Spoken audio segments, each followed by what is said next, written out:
Kalau nanti akan terjadi hari Jumat pertengahan Ramadan, maka nanti akan begini-begini terjadi. Setelah dihitung-hitung, ternyata pertengahan Ramadan yang ada Jumatnya itu nanti di Ramadan 1441. Muharram, Safar, Rabiul Awal, sekarang Rabiul Akhir, Jumadil Awal, Jumadil Rajab, Sya'ban, Ramadan. Apakah itu akan terjadi seperti yang ada di hadis itu? Wallahu a'lam bissawab. Mana kita tahu, dia belum terjadi. Tapi kita bersiap-siap perlu. Andai terjadi, kita sudah siap. Andai tak terjadi, berarti hadisnya tak sahih, bukan nabinya bohong. Jadi kami siap-siaplah nih Pak Ustaz. Siap-siaplah. Rabiul Awal sekarang, tanggal 24, 25. Rabiul Akhir, Jumadil Awal, Jumadil Akhir, Rajab, Sya'ban, 5 bulan lagi. Siap-siapkanlah. Bahwa terjadi, kita sudah siap. Bahwa tak terjadi, berarti hadisnya palsu. Bukan berarti Nabi Muhammad pembohong. Karena kan tak ada bukti real nyata, ada rekaman rupanya Nabi ngomong qala Rasulullah SAW. Oleh sebab itu, jangan nanti ketika tak terjadi, ini hadis ini bohong aja ini. Bukan Nabi berbohong, hadis itu tak sahih. Nah, ini tentang masalah kalau nanti terjadi model prediksi-prediksi yang begitu. Kalau ibu bapak ibu baca nanti atau dengar ceramah yang modelnya prediksi, perkiraan, disampaikan oleh orang nanti akan begini. Nah, kalau sumbernya benar, siap-siap, apa salahnya siap-siap? Tapi andai tidak terjadi pun, kita sudah siap. Jelas? Wallahu a'lam. Kemudian amal doa anak yang soleh. Apakah itu masih anak yang kandung atau doa anak yang yatim yang Ibu kalau mendoakan saya, sampai tak doa ibu ke saya? Sampai. Kita tak ada hubungan. Bapak kalau mendoakan saya sampai apa tidak? Sampai, tak ada hubungan. Makna anak soleh itu bukan membatasi hanya doa dia yang sampai. Makna doa anak soleh itu artinya amal Abdul Somad ada 3 yang tetap mengalir. Ceramah Abdul Somad ini amal dia apa tidak ini? Amal. Kalau Abdul Somad ngasih semen, ngasih batu bata, itu amalnya apa tidak? Amal. Anak Abdul Somad itu anaknya itu amalnya apa tidak? Kalau anak itu bukan amal saya tengok aja bini saya, mungkin lahir anak saya itu. Nah, begitu kasarnya, mohon maaf, beri maaf. Jadi makna anak tadi jangan diragukan. Ustaz, kami ini tak punya anak, cuma anak angkat. Mengalir. Anak tiri, mengalir. Anak orang, mengalir. Mengalir. Jangan takut tentang masalah. Yang tak punya anak, jangan takut. Anak asuh, anak yatim. Makna hadis itu mengatakan anak soleh artinya amal kita nih putus, tapi ada 3 amal kita. Sedekah itu amal kita, anak itu pun amal kita, dan ilmu yang kita ajarkan itu pun amal kita. Bisa dipahami? Insyaallah. Wallahu a'lam.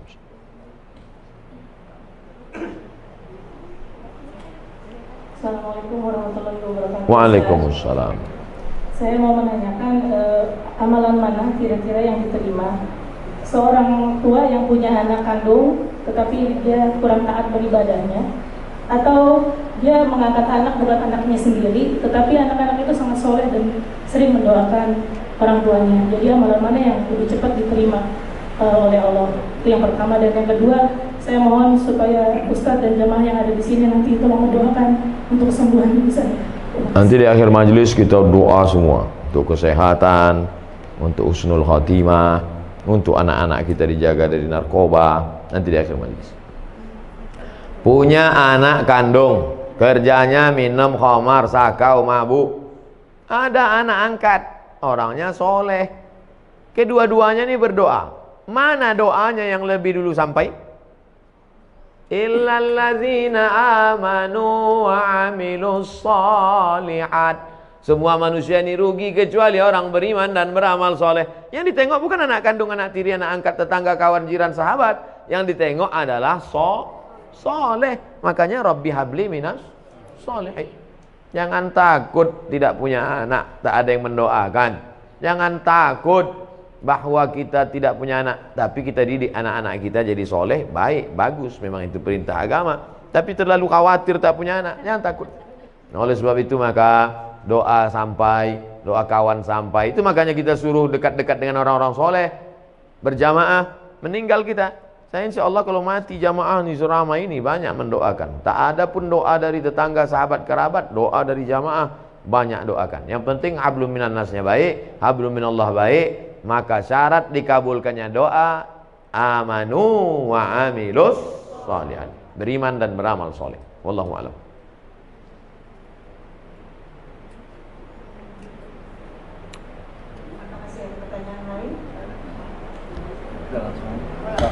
Assalamualaikum Pak Ustaz. Waalaikumsalam. Tanya Pak Ustaz, kalau misalnya kita kan nabung di bank konvensional, itu kan ada bunga, berbunga. Nah bunganya itu kan boleh nggak gitu diamalkan ke mana gitu?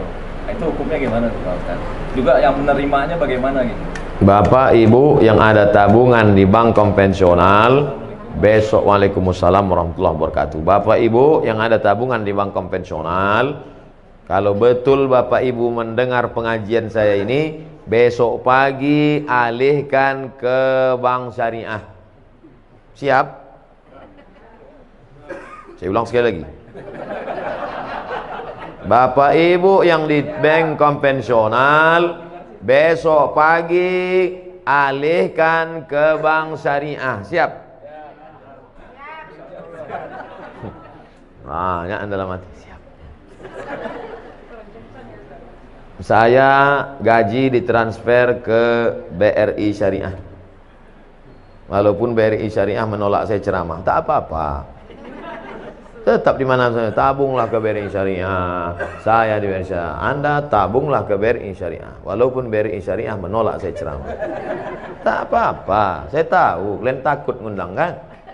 Tak apa-apa. BNI Syariah, Ustaz Somad, kami buatkan Ustaz kartu, menabunglah ke BNI Syariah. Walaupun BNI Syariah tak berani juga ngundang, tak apa-apa. BSM, Bank Syariah Mandiri, kasih saya kartu, pakai kartu. Datang dia ke kampus tempat saya, nih kami buatkan Ustaz kartu Bank Syariah Mandiri. 3, BRI Syariah, Bank Syariah Mandiri, BNI Syariah. Bang Muamalat belum datang lagi.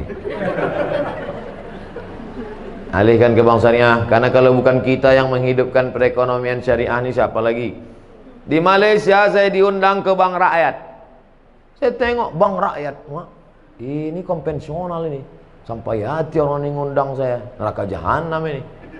Pas sampai di situ, belum saya tanya, direkturnya udah ngomong, Ustaz Somad, ini bank konvensional katanya. Dalam hati saya, hancur dunia persilatan. Tapi sudah berubah jadi Islamic Bank. 5.000 pegawainya. Berubah dari konvensional, berhasil 100% murni jadi Islamic Bank, bank syariah. Pergi ke Kuala Lumpur, hebat. Maka besok, 2 yang menyebabkan sulit merubah bank konvensional jadi syariah. Pertama, political will, politik. Yang kedua, iklan ke masyarakat kurang. Saya di mana-mana terus saya sampaikan. Oke, sekarang kita cerita tentang Bapak punya tabungan di masa lalu dan sekarang bunganya ada. Mau dikemanakan bunganya ini? Bolehkah bunga yang punya Bapak 100 juta ini, kita taruhlah 100 juta ini sekarang ada bunganya, bukan tabungannya, bunganya. Kemana bunga ini? Kata Syekh Yusuf Al-Qardawi, nama kitabnya Fatawa Mu'asirah, sudah dicetak oleh Gema Insani Press Jakarta. Judulnya Fatwa-Fatwa Kontemporer Yusuf Qardawi. Diserahkan ke lembaga yang dinikmati orang banyak, masalih ammah. Masjid, panti jompo, panti yatim, sekolah Islamic boarding school, serahkan.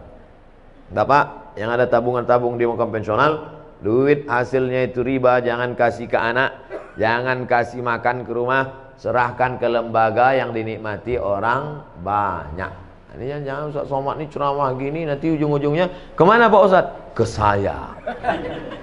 Saya sampai sekarang tak pernah kepentingan pribadi saya serahkan ke lembaga-lembaga yang banyak dinikmati orang banyak.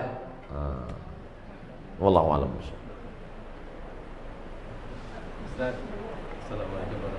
Waalaikumsalam. Masalah bank syariah yang saya tahu di Indonesia, bank syariah itu patokannya masih Bank Indonesia, masih konvensional. Karena saya pernah punya pengalaman pribadi di kantor, mau nutupin kredit yang lebih cepat, itu tetap kena denda, Ustaz. Nah ini jadi seperti apa ya, Ustaz? Seluruh bank di Indonesia menginduk kepada BI. Tidak ada yang di luar BI. Tidak sama macam di Saudi Arabia atau Dubai Islamic Bank, atau di Mesir Faisal Islamic Bank, cabang dari Faisal Islamic Bank Saudi Arabia sendiri. Semuanya tetap menginduk ke BI. Yang menetapkan suku bunga BI. Makanya selalu saya katakan ini proses menuju pure syariah. Dan siapa yang menolong menuju prosesnya ini? Kita. Sekarang pertumbuhan Islamic Bank syariah di Indonesia baru 7%. Yang 93 konvensional. Padahal umat muslim terbesar di dunia Indonesia. Menunjukkan kita Islam ritual oke, Islam haji umroh mantap. Tapi kalau sudah menyebut ekonomi, maka kita support menuju syariah. Bahwa Abdul Somad mati nanti belum juga terwujud, paling tidak kita pernah berkontribusi menuju. Jadi kalau bapak menabung bank syariah, bapak barulah dia kuat. Setelah kuat, barulah dia bisa independen, murni sendiri. Makanya pemerintah mengeluarkan aturan, bank konvensional boleh membuka divisi syariah selama 16 tahun. Setelah 16 tahun kalau dia berhasil, maka dia berdiri sendiri. Nanti akan memecah diri, memisahkan diri dia berdiri sendiri. Tapi tetap menginduk. Nanti tetap sampai pada puncaknya. Sekarang beberapa bank daerah, Nusa Tenggara Barat, BPD-nya, Bank Pembangunan Daerah, sudah jadi bank syariah. Aceh jadi bank Aceh. Riau insya Allah tak lama lagi. Sumatera Barat Bank Nagari itu akan jadi bank syariah. Setelah nanti ini banyak bank syariah ini bergabung besar, mungkin bukan zaman kita, zaman anak kita, zaman cucu kita, barulah maka kita, tapi kita nanti ikut ditanya Allah Ta'ala, apa kontribusimu menegakkan bank syariah Indonesia? Aku ikut berkontribusi karena meletakkan uangku di bank syariah. Jadi kalau dikatakan, mana itu yang pure murni original syariah? Belum, menuju syariah. Mudah-mudahan kita termasuk orang yang ikut berkontribusi dan mensupport program ini. Amin. Ya Rabbal Alamin.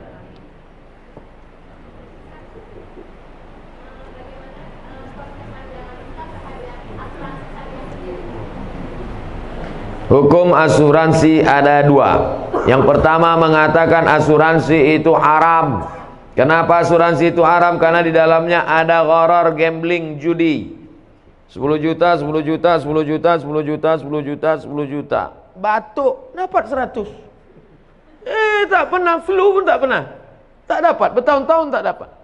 10 juta, 10 juta, 10 juta, 10 juta kumpul. Nabrak tiang listrik. Langsung dapat. Ini tak pernah, akhirnya marah dia karena udah bertahun-tahun tidak, tabrakannya dapat. Maka karena ada unsur gambling, gharar, judi di dalamnya, haram. Kata fatwa yang pertama. Datang fatwa yang kedua, mengatakan boleh. Kenapa boleh? Karena di dalamnya ada unsur ta'awun, wa ta'awanu 'alal birri wat taqwa, wa la ta'awanu 'alal ismi wal 'udwan. Jadi fatwa ulama tentang asuransi ini dua. Yang satu mengatakan haram, yang satu mengatakan boleh. Saya sampaikan dua-duanya dalam satu majelis. Kapan muncul masalah? Ketika dalam satu majelis saya sampaikan satu.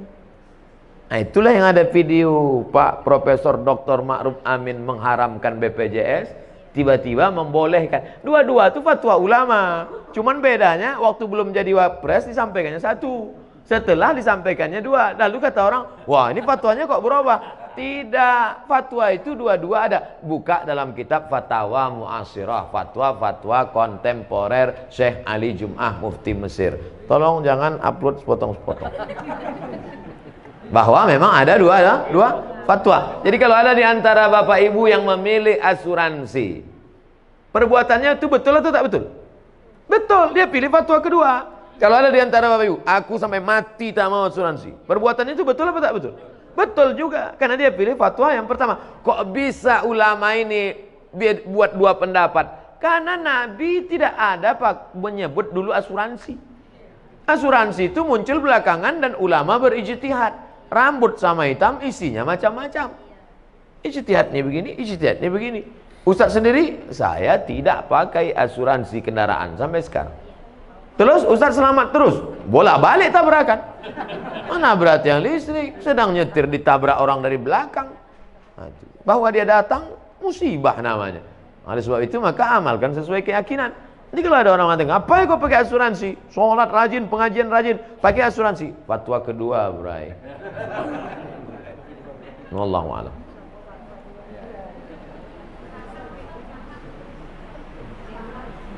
Ya, Bu. Sampai sekarang tidak ada keluar dari Majelis Ulama Indonesia yang mengatakan bahwa materi benda yang disuntikkan itu halal. Tak ada.